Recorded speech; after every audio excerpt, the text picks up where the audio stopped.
All right, let's check out this video. How's it going? This is a video. I haven't watched it. It's about the transforming or the transformation of Texas education by billionaires. Let's just get straight to it. You know, there's nothing more Texan than Friday Night Lights. That's the heartbeat of our community is our public schools. Schools bring us together in a time when we are so polarized and tribalized. Here in Texas, public education is facing an existential threat. Vouchers that will pull taxpayer money out of public schools and into private schools. Lawmakers still going back and forth over school vouchers. That would provide taxpayer money to families for private school tuition.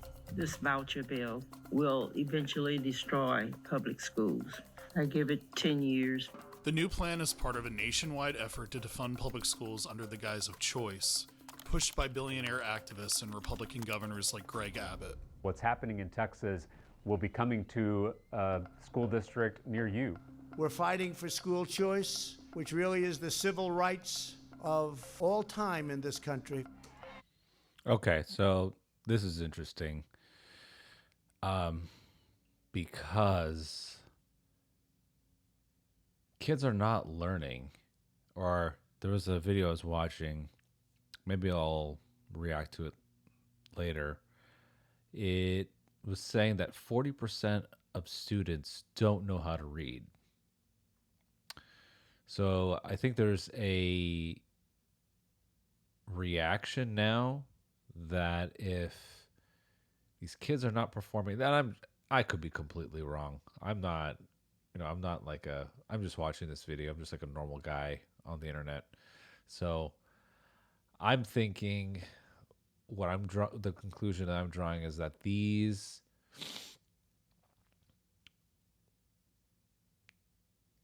kids or these schools are not performing, and it's almost like you're hedging your bets. Like, well, let's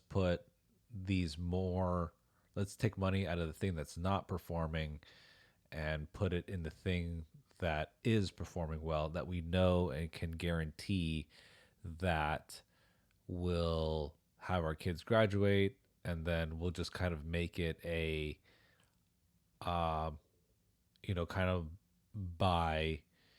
through peer pressure, we'll have parents sending their kids to private schools.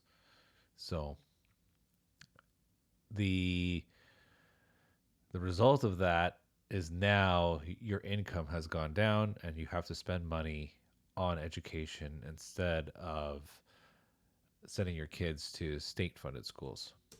There's a pro-public education backlash emerging in Texas. It's robbery, it's theft. Vouchers are not for everybody. If they were for everybody, no one would be here protesting them. I have been in Bastrop, oh my goodness, for 27 years. My older son was a year old when we moved here. Tony Malone teaches kindergarten in Bastrop, a community about a half hour east of Austin. We're Central Texas. We're Friday Night Lights, football games and basketball games, volleyball. The community really comes together around our schools out here. For most of our kids, it's the only thing they have. We don't have. Now, this is like really, really sad. I hate to see things like football and college sports, seeing that all get eroded. I mean, that's like the culture here in Texas. It's like people are very, very passionate about like student and like school sports, high school sports, college sports. Like it is big. YMCA, we don't have recreation centers and places for our kids to go after school. They depend on these programs in our schools. In recent years, Texas districts have been facing devastating budget cuts. The funding that the state of Texas commits for each student, the basic allotment, hasn't increased since 2019, though it's likely the legislature will slightly increase it this year.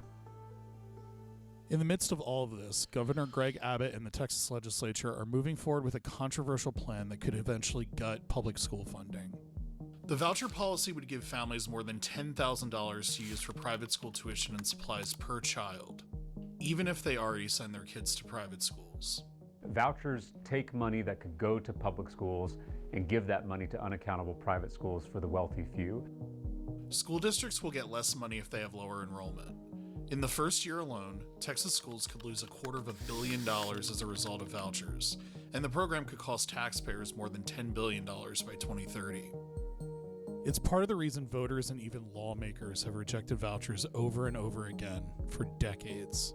The first voucher bill was proposed in the Texas legislature in 1957. That first voucher scam was a deliberate attempt to resegregate public schools, to allow white parents to take their kids out of newly integrated public schools and send them to white-only private schools. Vouchers have been brought up every decade since 1957, and every time they've been brought up here in Texas, they've failed because Texans on both sides of the aisle have rejected these proposals. The current governor, Greg Abbott. This is not anything to do, this comment has nothing to do with the video, but there is racism here in Texas. I will say that. Has made vouchers the top priority of his administration. But until this year, Republicans from rural areas have joined with Democrats to defeat them. There's always been this little thing about vouchers, pretty much since Abbott got in office. Governor Abbott just called for a fourth special session to pass school vouchers. The fourth special session in Austin came to a close, and still with no deal on school vouchers. Greg Abbott has put all his chips on this one issue. He's invested millions of dollars. He's barnstormed the state. He has bullied and bribed lawmakers. He has done everything that he could possibly do to get this bill passed. Now he's got a lot of out-of-state backers, people who are, really pushing this agenda. Vouchers are backed by big money. Former Education Secretary Betsy DeVos has dumped millions into pro-voucher policies all over the country, while oil and gas tycoons like Tim Dunn and Ferris and Dan Wilkes have bankrolled pro-voucher politicians in Texas. It's not really Greg Abbott or Dan Patrick pushing this scam. It is billionaire megadonors who are trying to dismantle public education in our state. One billionaire in particular helped change the game in the Lone Star State. An East Coast billionaire named Jeff Yass, who gave Greg Abbott the single largest donation in Texas history. Jeff Yass is this guy. The left came up with this idea of income inequality. It's like, what are you talking about? Jeff Yass gave Greg Abbott $12 million in total last year to get this voucher scam passed. In the end, nearly a dozen pro-voucher candidates endorsed by Abbott won their primaries. Abbott and his allies have pitched the plan as a way to help low-income students the most. The wealthiest of wealthy are not the school choice recipients being served. It is income vulnerable and special needs related students. But under the Oh, I see. So the argument here is that there are kids that are going to be left behind. That is terrifying. The one thing about Texas, though, and this is one of those things where it's hard. It's hard right now in this day and age. Like, homeschooling is always an option, No doubt the education system as a whole needs to be reformed. Like, there's no, without a doubt, that needs to happen. I don't know what it looks like in the interim. I mean, I guess we're seeing it right now. Unfortunately, these kids are collateral damage.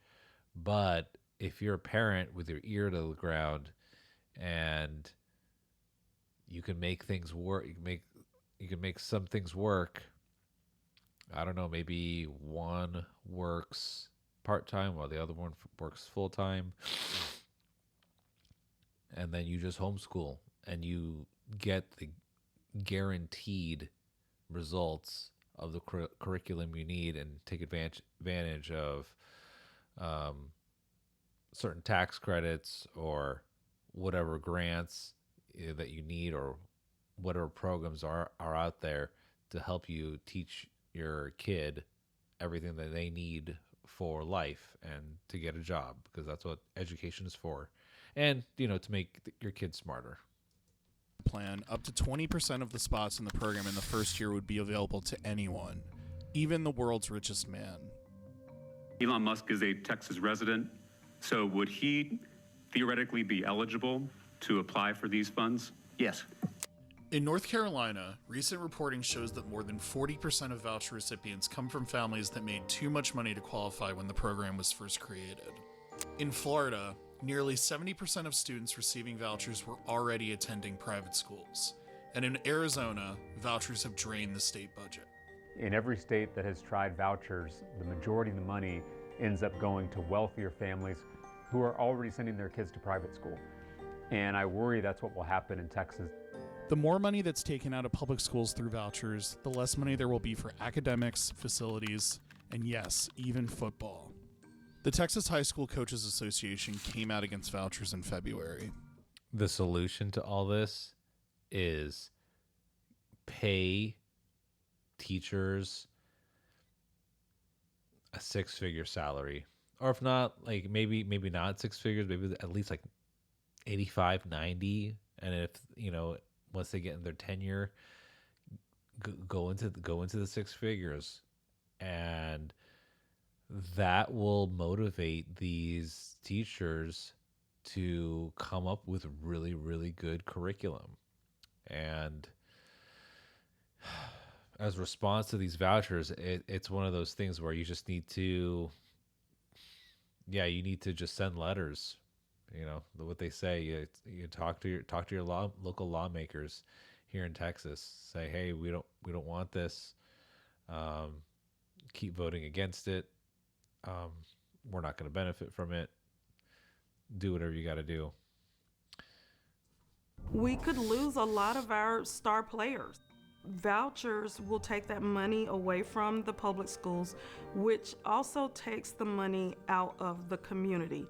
That's especially true in rural areas of the state. A majority of counties in the state of Texas don't have a single private school in them. I'm worried about what's going to happen to these remote areas of the state where they depend entirely on the local public school. In March, hundreds of Texans showed up to testify publicly on vouchers. The hearing lasted nearly 24 hours, with the majority of the testimony coming against the bill.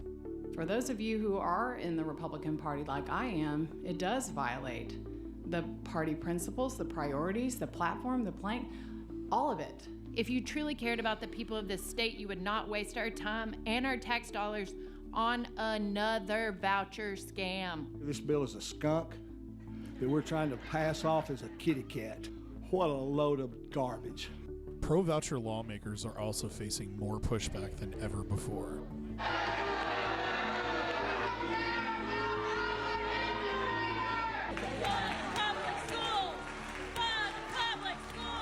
A recent poll found that nearly 2/3 of Texas voters oppose vouchers, including 70% of public school parents. Looking at the masses of people that showed up at the Capitol yesterday, I really feel like people are tired of not being heard. I believe that our governor and several of his representatives feel like they are insulated and that they have managed to get reelected over and over again. But I believe that in doing what they're doing against the will of the people of this state, I think it's going to come back and bite them. We all have to stand together, regardless of what state we're in, to protect this project of public schooling. If we're not careful, and if we don't defend and improve upon this project, we could see public education disappear in states like Texas and across the country. Wow. Thank you so much for watching our video. Very If you'd like to see more stories like this one, be sure to like and subscribe to the channel to get more Perfect Union in your feed. And if you have any ideas for stories that you would like for us to investigate, just drop them in the comments below. Okay, let's see what this is. Texas is implementing a new I think the school. most hilarious thing is women like her who See, Texas is implementing a new school voucher program officially launching in 2026-2027 school year that will allow students to use public funds for private school tuition and other educational expenses.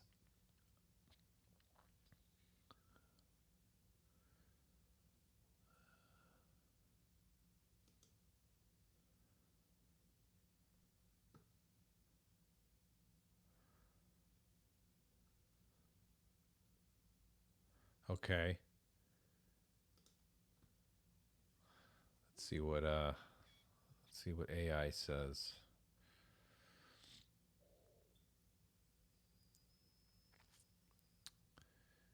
What are vouchers? Vouchers are public subsidies that allow parents to use taxpayer funds for private or charter school tuition.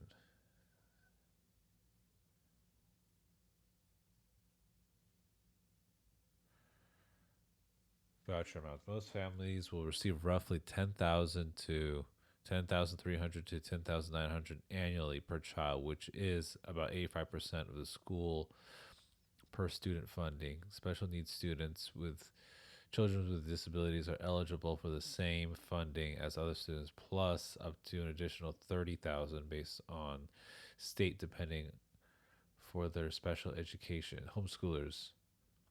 Homeschooling families can receive up to 2,000 per year. There you go. Eligibility prioritization. Most school-age children eligible for public school can apply, including those already in private school. The program prioritizes students with disabilities and low-income families if demand exceeds funding.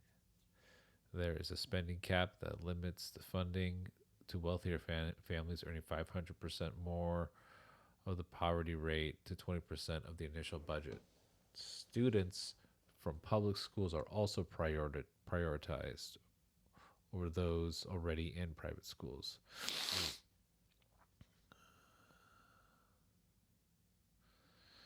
Okay, let's see. Let's look at the arguments for. So this is an argument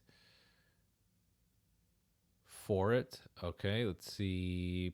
Parental choice vouchers allow parents to choose their child's educational environment, which I understand that. You know, they can increase competition and potentially improve education overall. So to steelman this, they're just trying to. Well, no, because it's the government subsidizing. Yeah, they're basically just pumping money into private schools and then basically debilitating public schools.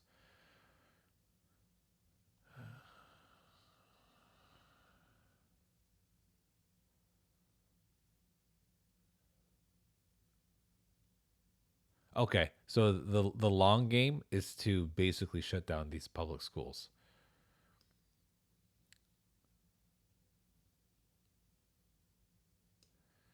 I think the play here is shut down the public school and then turn it into a private school and then use these funds to reopen that school.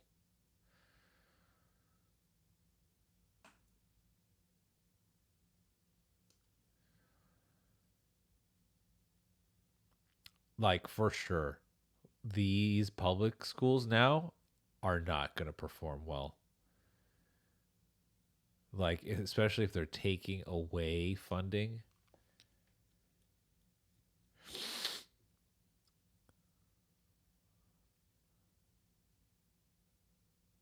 Yeah, this is also concerning. Private schools are not required to accept all students, raising concerns about access for certain groups. Misuse of funds.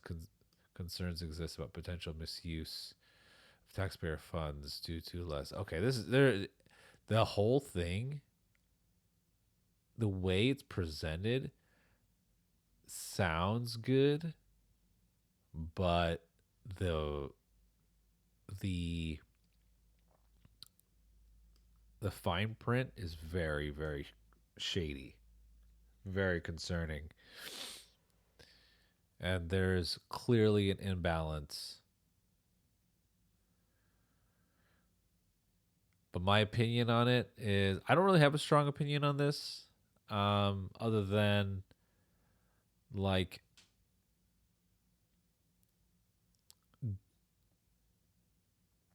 I don't think I don't think the current education system serves our students or serves our kids like they used to. Like think of this. Will the tools of the schools in 2025 and into the future give the kids the tools that they need by the time they enter the workforce when they, when they're ready to work, 10, 15 years later? And my take on that is no. I don't think that their curriculum will be able to keep up. I think I think we need to look at what is the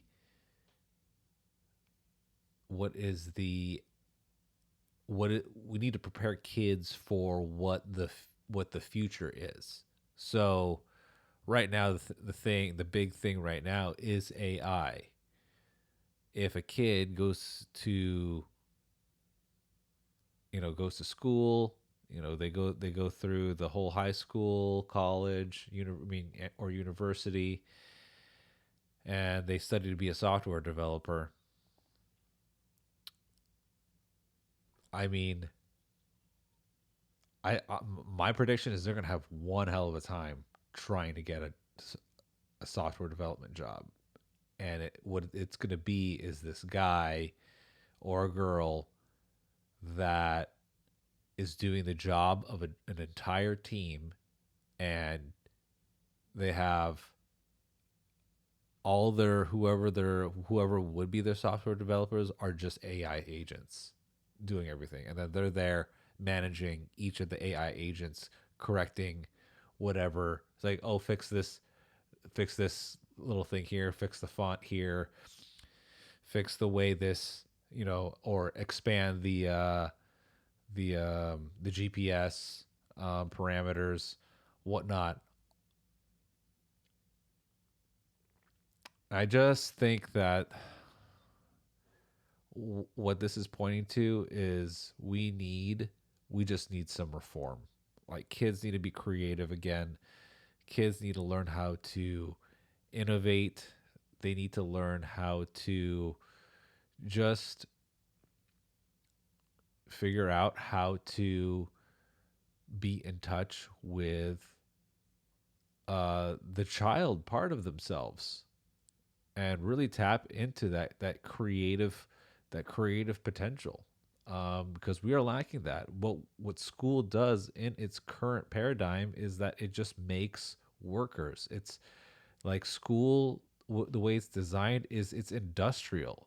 I mean, our economy, the way we produce goods and services, it's industrial. And that would be great if we were producing goods and we were doing the services. But instead we're outsourcing all this stuff to China and all these other third world nations like India, Thailand, Vietnam, the Philippines.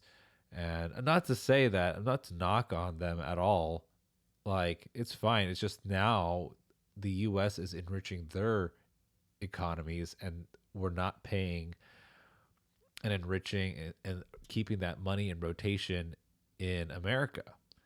And at the same time, when you have immigrants that are undocumented, they are usually paid a lower wage, and they're not necessarily even like trained when it comes to skilled labor.